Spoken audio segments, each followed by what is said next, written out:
Welcome. I'm David, and this is my YouTube channel, and this is the fourth in a series of lessons about playing guitar and how to do it right. And right now, today, I'm going to talk about building an acoustic guitar accompaniment. Now,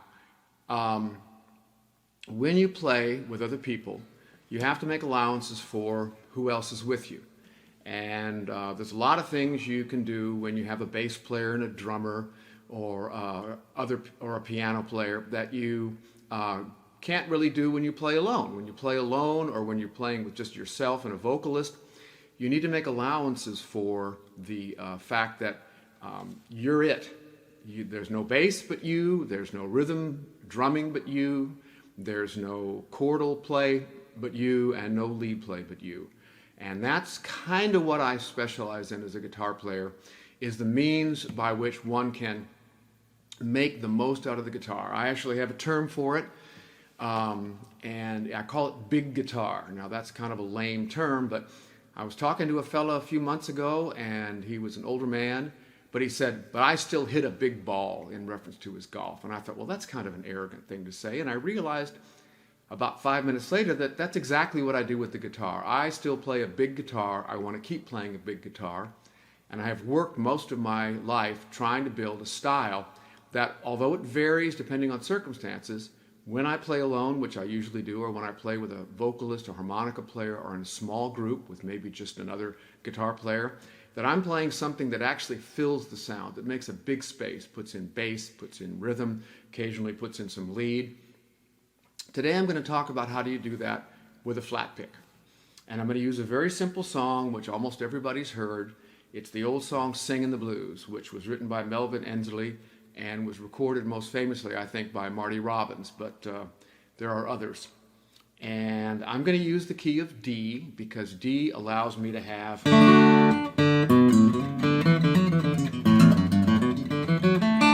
lots of walking bass lines, lots of ringing, open strings that give your guitar a full, rich sound. Now you can do these techniques in any key you want, even in E flat or A flat. A lot of jazz players do something similar. But I'm going to focus on an open key, simple chords, just to keep the message of what I'm doing clear and concise. When do you go big? Well, another story I'll tell you is I know a piano player. He was a recording guy, recorded me once.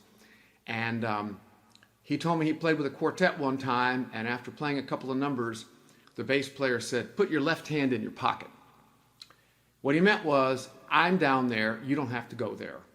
And the same thing is true with guitar accompaniment. If you're playing along and you got a good bass player, particularly if you have a good bass drum combination, just let them do that. You stay in the upper ranges, play higher inversion chords, let them have the bottom. You keep the top, try to keep really good time and go on from there. Most of what I'm talking about going big in this style of accompaniment, is to do that when you're playing alone or when you're backing up a vocalist. And we're going to go through some things here, and I'm going to summarize what we're going to talk about. We're going to talk about adding a walking bass line, varying the strumming patterns, putting in some passing chords, playing different varieties of the same chord, those are called inversions, and how to have a nice intro and an outro, meaning how do you introduce the song in a way that's characteristic of that song, and how do you close the song out in a nice, positive, upbeat, I'm done and you loved it kind of model. Now, what's a walking bass line? Well, a walking bass line simply can be something as simple as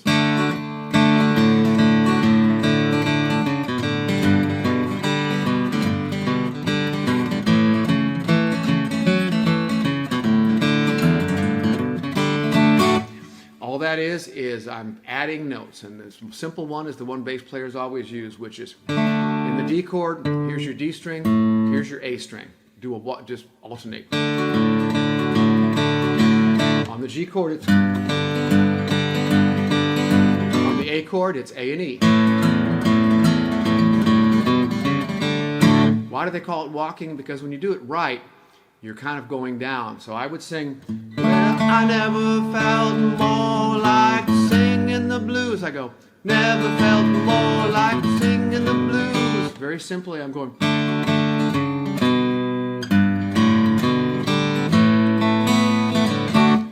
D, C sharp, B, A, going basically just the key of D minor, the scale in the key of D minor. You don't have to do that. There's a lot of other things you can do, but that's what makes it's a walking bass line. It's a walking bass line because you're walking from one chord to the other. You can do that, for example, G to A.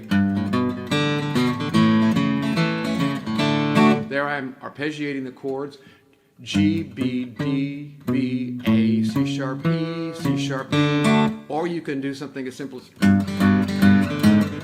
And there I'm just hitting G, G, G sharp, because it's on its way. That's a walk too.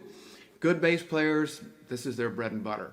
For guitar players, it's a lot easier than you think it is if you're playing in the right keys and you start thinking about the key sense and the way these chords interact. Now, strumming patterns. For example, I can just go... But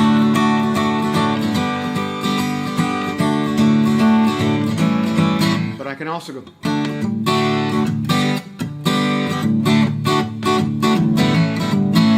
And there I'm just using right hand muffling and left hand muffling.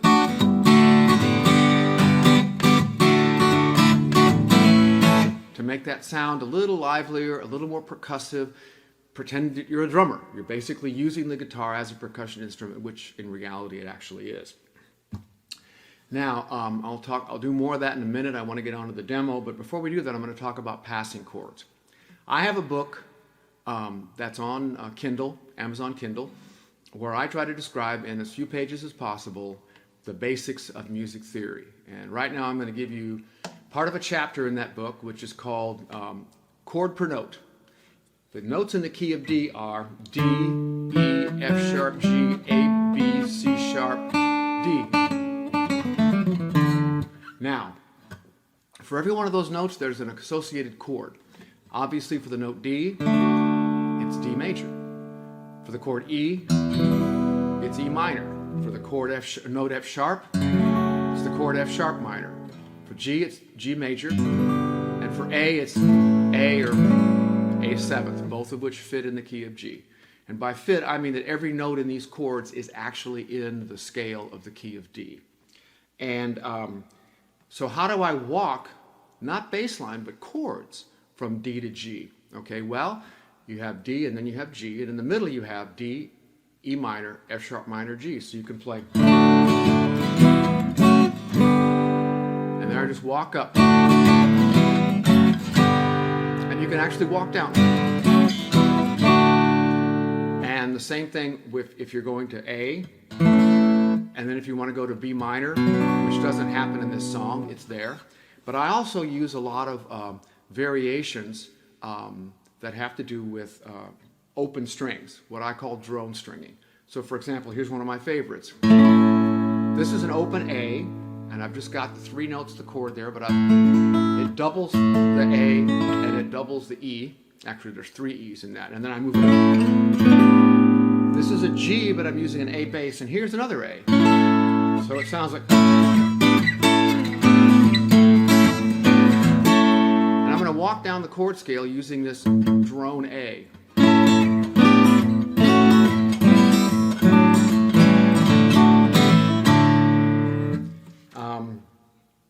Those are passing chords. It's nice to add them. For example, in here it goes, I never felt more like singing the blues. So I go, because it's 4/4, never felt more. Here, never felt more like singing the blues. I add the E minor and the F sharp minor so that I wind up coming in on the G, anticipated by the F sharp minor, on the downbeat of the next measure. I also do... Now what is that? That's just, this is an E minor, F sharp minor, so I'm going...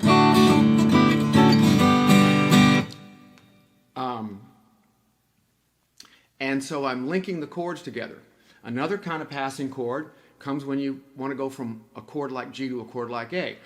There's not really anything in between them but that G sharp. Well, you can play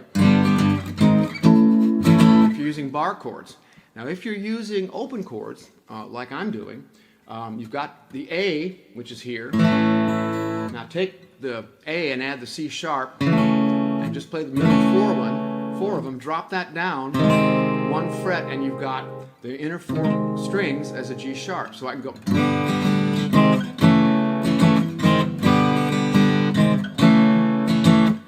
can do that as a linking chord. And you'll see me do all that when I get around to playing that. Changing inversions. That means, let's say I'm playing along the first time and I'm using this D. The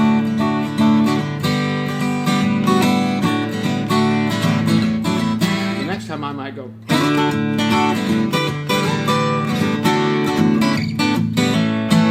What is that? Well, this is part of this D chord. And this is also a D. So you can look for these inversions and higher ones, and if you want to play bars, you can.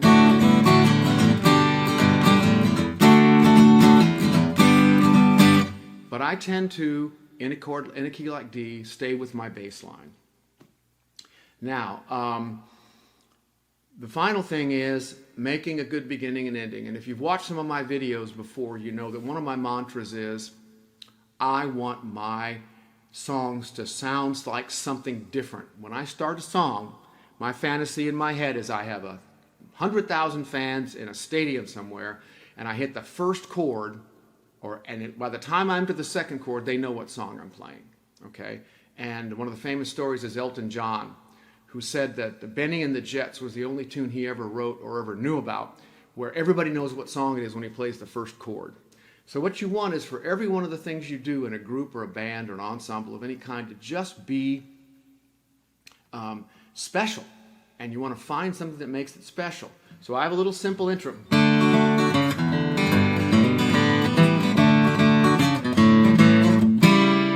I never felt more like singing the blues. I never thought that I'd ever lose your love, dear.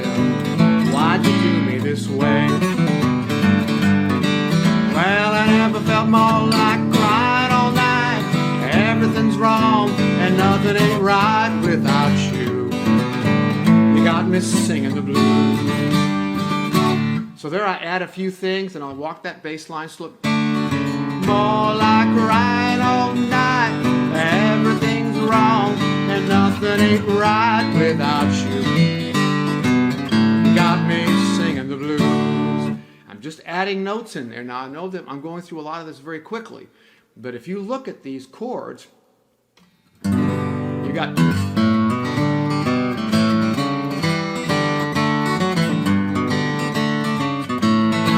when you're playing with your pick running back and forth like this, a lot of really good notes are right under your pick. Now I'm going to talk about the chorus here in a minute, or the bridge actually, and talk about adapting to the song. Well, this has an interesting thing in the chorus. Sun and moon no longer shine. Well, that moon, that's actually a C natural, which means kind of temporarily this song has switched into the key of G. And what I do right there, that's a G sustained 4. You add the C note, or you can actually put a little bit of a C in.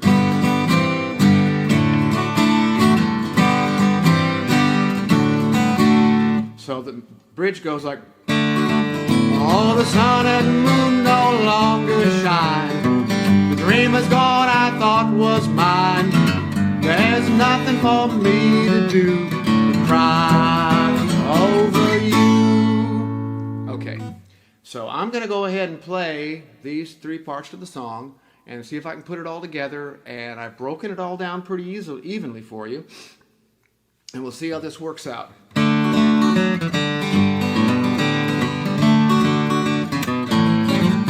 Well, I never felt more like singing the blues.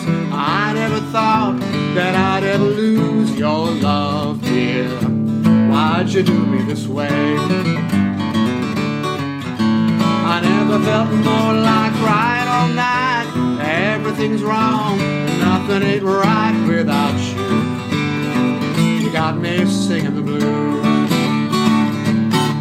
Oh, the sun and moon no longer shine. The dream is gone I thought was mine. There's nothing for me to do but cry over you. Well, I never felt more like running away. I wouldn't go, 'cause where would I stay without you? You got me singing the blues.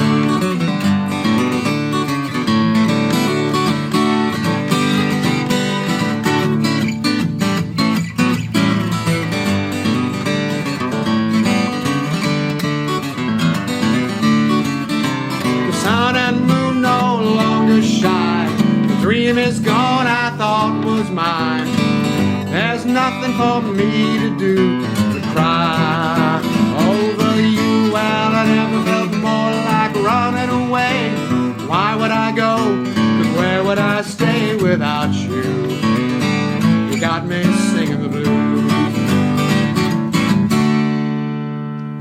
Okay, pardon my getting some of the words wrong. That's not the point. The point is I'm going through a lot of material now, and I'm going to play a little bit slowly so you can see what I'm doing. I go.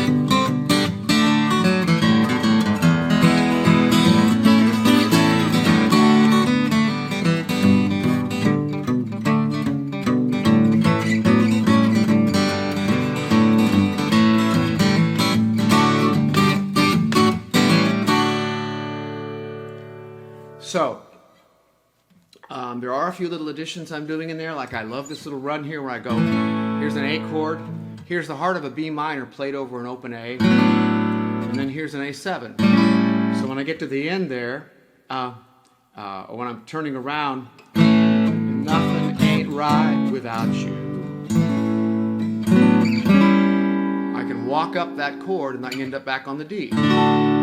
So that's just one of many choices you've got. I played this one here, which is an open G with a B in the bass. Here's an open G with a D in the bass. Playing around, looking for things you can do is part and parcel of this whole big guitar accompaniment notion that I'm trying to convey today. I hope this lesson has been interesting. I know that there's going to be some things you're going to have to work out on your own, but the way to start